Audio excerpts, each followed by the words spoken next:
दोस्तों, इस वक्त की बड़ी खबर आपको हिलाकर रख देगी। दिल्ली हाई कोर्ट के एक जज साहब के बंगले में आग लग गई और जब आग बुझाने वहां टीम पहुंची तो उनके घर में एक कमरे में करोड़ों रुपए भरे हुए थे। ये वो अनअकाउंटेड वेल्थ है जो उनके घर से मिली है। जी हां, आग लगी और आग बुझाने वाली टीम पहुंची तो पता चल गया कि जज साहब के पास तो करोड़ों रुपए हैं। सुप्रीम कोर्ट कॉलेजियम ने दिल्ली हाई कोर्ट के जज जस्टिस यशवंत वर्मा के अब तबादले की सिफारिश की है और कहा यह जा रहा है कि अब उनका तबादला कर दिया गया है, यानी अब आप दिल्ली हाई कोर्ट में नहीं रहेंगे, आप जहां से आए थे वहां जाएंगे और ये आए थे इलाहाबाद हाई कोर्ट से। अब सवाल यह है कि जिस वक्त आग लगी उस वक्त जस्टिस वर्मा शहर में नहीं थे, तो उनके परिवार के सदस्यों ने, जाहिर है आग लग गई तो फायर ब्रिगेड तो आप बुलाएंगे, ऐसा तो नहीं कि पूरा घर जल जाए। पुलिस को बुलाया गया, फायर ब्रिगेड को बुलाया गया और आग बुझाने के बाद जब दमकल कर्मी वहां से बंगले के कमरे के अंदर भारी मात्रा में रखी हुई वो नकदी देखते हैं तो फिर वो इसकी सूचना देते हैं। सीजीआई को इस घटना के बारे में जानकारी दी जाती है। इसके बाद कॉलेजियम की बैठक होती है और सबसे पहले उनको सिफारिश की जाती है कि भाई इनको इलाहाबाद हाई कोर्ट वापस भेज दिया जाए। सुप्रीम कोर्ट के कॉलेजियम ने इनको जो तबादले की जो सिफारिश थी उसको हरी झंडी दे दी। लेकिन सवाल यह है कि क्या सिर्फ तबादला कर देना ही काफी है? क्योंकि एक जज जिन पर इस तरीके का आरोप लगा है वो रहेंगे तो सिस्टम के अंदर ही, भले दिल्ली हाई कोर्ट हो या इलाहाबाद हाई कोर्ट हो, सभी जगह जहां फरियादी जाते हैं न्याय के लिए जाते हैं। अब सवाल यह कि जस्टिस यशवंत वर्मा को अक्टूबर 2021 में इलाहाबाद से दिल्ली हाई कोर्ट भेजा गया था। अब जो उनको वापस भेजा जा रहा है तो ये क्या पूरी तरीके से एक परमानेंट सॉल्यूशन है? क्या जो लोग हैं जो इस वक्त देश में बात कर रहे हैं, सोशल मीडिया में तमाम तरह की बातें हो रही हैं, देश में न्याय व्यवस्था पर जनता का विश्वास कमजोर हो सकता है।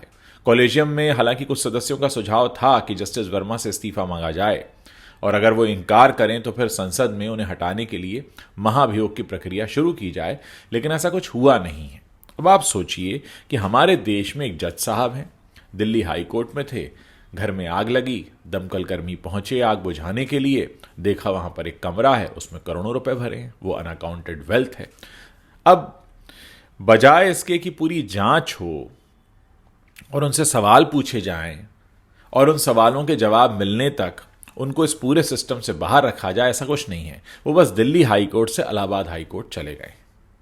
बहुत सारे लोगों ने इस पर हैरानी जताई है। बहुत सारे लोग ये कह रहे हैं कि एक न्याय के मंदिर में जब कोई फरियादी जाता है तो वो जज साहब की तरफ इस तरह से देखता है कि भाई यहां तो उसे न्याय मिलने ही वाला है। और यही वो बात है जो हमारे भारत देश की न्याय व्यवस्था को पूरी तरह से विश्वसनीय बनाती है। हर किसी को भरोसा होता है कि हमको अदालत से जो मिलेगा वो न्याय होगा, हमारे साथ वही होगा जो होना चाहिए। कानून की देवी की हम प्रतिमा देखते हैं, हाथ में तराजू है, आंख पे पट्टी बंधी है। लेकिन एक जज साहब जो अपने ही घर में अनअकाउंटेड वेल्थ रखे बैठे हैं और वो भी अचानक पता लग जाता है क्योंकि आग लग गई। अब आग लगना किसी के कंट्रोल में तो है नहीं कि आग किसके घर में लगेगी, कब लगेगी, किसके होने पे लगेगी, किसके नहीं होने पे लगेगी। आग है, कभी भी लग सकती है। लगेगी तो आपको बुलाना पड़ेगा किसी को बुझाने के लिए। फायर ब्रिगेड आई, पुलिस आई, अंदर तक आग फैली हुई थी। जब देखा कि भाई ये तो सरकारी आवास है जज साहब का, यहां इतना सारा रुपया, भाई हम आम भारतीय व्यक्ति जो है वो 2 लाख रुपए से ज्यादा कैश रख नहीं सकता घर के अंदर, यहां करोड़ों भरे हुए हैं। अब बजाय इसके कि इस पर कोई सख्त एक्शन हो, एक तबादला हो जाता है। बहुत सारे लोग इस पर बहुत हैरानी जता रहे हैं और इस समय सोशल मीडिया पर यह काफी चर्चा का विषय बना हुआ है। तमाम लोगों ने यह कहा कि आज लोग भले दिल्ली हाई कोर्ट जाते हों, इलाहाबाद हाई कोर्ट जाते हों, हमारे देश की किसी भी अदालत में जाते हो, सेशन कोर्ट में जाते हों, लेकिन अगर उन्हें पहले से पता है कि वो जिस न्याय मंदिर में जा रहे हैं वहां एक इस तरीके का आरोप लगा हुआ है कथित रूप से, तो निश्चित तौर पर इस पर सवाल उठेंगे, इस पर बातें होंगी और बहुत सारे लोग इस पर तमाम तरह की अपनी बातें रख रहे हैं। दोस्तों, इस पूरी खबर पर आपका अपना क्या रिएक्शन है, मैं आपसे जानना चाहता हूं, क्योंकि यह इस समय की सबसे बड़ी खबर है। आप लोग इस बारे में अपनी जो राय रखते हैं वो मेरे इस वीडियो के नीचे कमेंट सेक्शन है, वहां पर लिखना मत भूलिएगा।